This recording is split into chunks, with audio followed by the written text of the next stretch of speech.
happen in the first half, and the acceptance speeches have been on fire. Who got shouted out the most? Let's look at the numbers.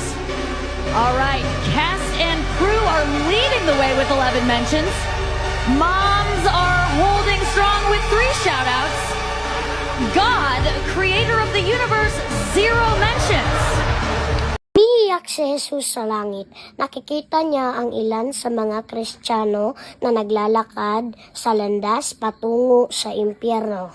Kinikilala nila si Jesus bilang Panginoon, ngunit hindi nila hinahangad na palikuran ang kasalanan o sundin ang mga utos ng Diyos.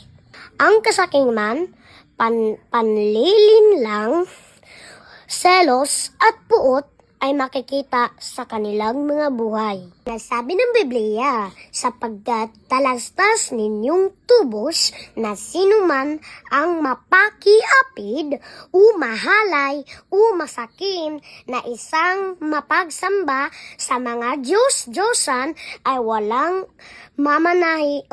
walang anumang mamanahin sa kaharian ni Kristo at ng Diyos. Bawat sandali, maraming kaluluwa ang napupunta sa impyerno dahil namumuhay sila sa kasalanan